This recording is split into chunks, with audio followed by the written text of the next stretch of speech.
جب ہم اسباب محبت پر غور فرماتے ہیں کہ محبت ایک دوسرے سے جو کی جاتی ہے اس کے اسباب کیا ہے، کن بنیادوں پر، کن وجوہات پر ایک دوسرے سے محبت کی جاتی ہے، تو ہمیں 4 اسباب ایسی نظر آتی ہیں کہ جن کی بنا پر انسان ایک دوسرے سے محبت کرتا ہے۔ ایک جمال یعنی کسی کی خوبصورتی کو دیکھ کر انسان اس سے محبت کرنے لگتا ہے۔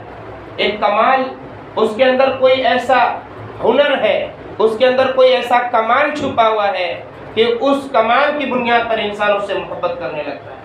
ایک نوال یعنی احسان، انسان جب کسی پر احسان کر دیتا ہے تو انسان اس سے محبت کرنے لگتا ہے۔ اسی لیے عربی کا مشہور مقولہ ہے الانسان عبد الاحسان، کہ انسان احسان کا بندہ ہوا کرتا ہے۔ جب ایک دوسرے پر کوئی احسان کرتا ہے تو اس احسان کرنے کی بدولت اس انسان سے وہ محبت کرنے لگتا ہے۔ ایسے ہی قرابت داری ہے، تو قرابت کی وجہ سے بھی انسان ایک دوسرے سے محبت کرتے ہیں۔ تو اسباب محبت 4 ہیں: کمال، جمال، کمال، نوال اور قرابت۔ ہم اور آپ ذرا ان چیزوں کو اپنے آقا جناب محمد رسول اللہ صلی اللہ علیہ وسلم کی ذات اطہر میں ڈھونڈیں کہ آپ صلی اللہ علیہ وسلم کے اندر کیسی خوبصورتی تھی، آپ کے اندر بھی کیا کیا کمالات تھے، اور آپ کے ہم پر کیا احسانات ہیں، اور ہماری اور آپ کی آپ صلی اللہ علیہ وسلم سے کیسی قرابت داری ہے۔ ان چیزوں پر ہمیں غور کرنے کی ضرورت بھی ہے۔ قابل قدر بزرگوں، جمال، اسباب محبت کا یہ پہلا سبب جمال یعنی خوبصورتی۔ یہ انسانی فطرت ہے کہ جب کسی کو دیکھتا ہے کہ خوبصورت ہے، وہ چاہے جس اعتبار سے بھی اس کے اندر اگر خوبصورتی جھلک رہی ہے، چمک دمک جھلک رہی ہے، تو انسان اس سے محبت کرنے لگتا ہے۔ میرے اور آپ کے آقا جناب محمد رسول اللہ صلی اللہ علیہ وسلم کتنے خوبصورت تھے۔ حضرت عائشہ صدیقہ رضی اللہ تعالیٰ عنہ بیان فرماتی ہیں کہ رات کے اندھیرے میں اگر مجھے سوئی کے اندر دھاگے ڈالنے کی ضرورت پڑتی اور رات کے اندھیرے کی وجہ سے اگر نظر نہیں آتا تو میں آپ صلی اللہ علیہ وسلم کے دست مبارک کے قریب سوئی کو لے کر جاتی اور آپ صلی اللہ علیہ وسلم کے دست مبارک کے قریب جا کر آرام سے جو ہے سوئی کے اندر دھاگے کو ڈالی۔ اور گھر میں اندھیرا ہوا کرتا تھا، آپ صلی اللہ علیہ وسلم جب اندر آتے، تشریف لاتے، تو آپ صلی اللہ علیہ وسلم کے وجود سے وہ تاریکی چھٹ جاتی۔ حضرت برا بن عازب رضی اللہ تعالیٰ عنہ فرماتے ہیں کہ میں 14ویں رات کو کبھی چاند کی طرف دیکھتا ہوں اور کبھی آپ صلی اللہ علیہ وسلم کے چہرے انور کی طرف دیکھتا ہوں، تو مجھے چاند میں بھی خوبصورتی نظر آتی ہے، آپ صلی اللہ علیہ وسلم کے چہرے انور میں بھی خوبصورتی نظر آتی ہے، لیکن چاند کی خوبصورتی کبھی کبھی دھیمی پڑ جاتی ہے۔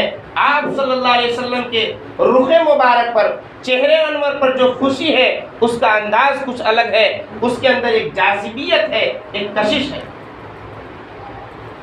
میرے محترم بھائی بزرگوں، آپ صلی اللہ علیہ وسلم اتنے خوبصورت تھے، اتنے خوبصورت تھے کہ حضرت یوسف علیہ السلام سے بھی زیادہ حسین و جمیل تھے۔ حالانکہ حضرت یوسف علیہ السلام کی خوبصورتی مشہور ہے، قرآن میں اس کا تذکرہ آیا ہے۔ اللہ تبارک و تعالیٰ نے حضرت یوسف علیہ السلام کا تذکرہ کرتے ہوئے، ان کی خوبصورتی کا تذکرہ کرتے ہوئے فرمایا ہے اتنے زیادہ خوبصورت تھے کہ عورتیں ان کے چہرے کو دیکھنے کے بعد، ان کی خوبصورتی کو دیکھنے کے بعد، بجائے اس کے کہ وہ پھلوں کو کاٹتے، اپنے انگلیوں کو کاٹ بیٹھے۔ حضرت عائشہ صدیقہ رضی اللہ تعالیٰ عنہ فرماتی ہیں کہ اگر مصر کی وہ عورتیں آپ صلی اللہ علیہ وسلم کو دیکھ لیتی تو بجائے اس کے کہ اپنے ہاتھوں کو کاٹتی، اپنے دلوں کو کاٹ بیٹھتی۔ آپ صلی اللہ علیہ وسلم کے اندر یہ خوبصورتی تھی۔ خود آقا نامدار صلی اللہ علیہ وسلم فرماتے ہیں اخی یوسف اصبح وانا املح۔ آپ صلی اللہ علیہ وسلم فرماتے ہیں کہ میرے بھائی یوسف وہ صبی تھے، خوبصورت تھے، وانا املح، اور میں ملیح ہوں۔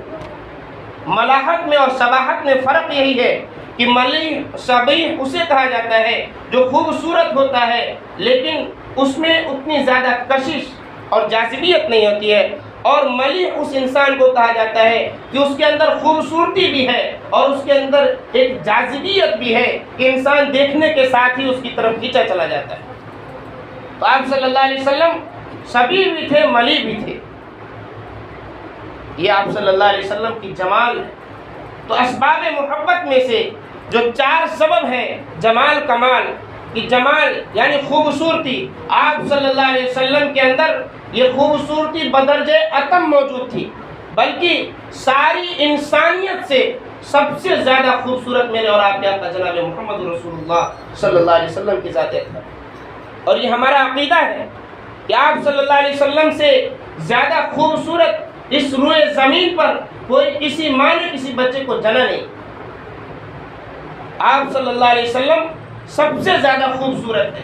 جب آپ صلی اللہ علیہ وسلم سب سے زیادہ حسین، سب سے زیادہ خوبصورت، تو آپ صلی اللہ علیہ وسلم سے محبت سب سے زیادہ ہونی چاہیے۔ اگر محبت کرنے کی ایک بڑی وجہ یہ ہے کہ انسان کسی کو خوبصورتی، کسی کی حسن و جمال کو دیکھ کر اگر انسان ایک دوسرے سے محبت کرتا ہے، جب میرے اور آپ کے آقا جناب محمد رسول اللہ صلی اللہ علیہ وسلم سب سے زیادہ خوبصورت ہیں، تو اس کا تقاضا یہی ہے کہ میرے دل کے اندر، ہم سب کے دل کے اندر سب سے زیادہ اگر کسی سے محبت ہو تو آپ صلی اللہ علیہ وسلم کی ذات اطہر ہونی چاہیے۔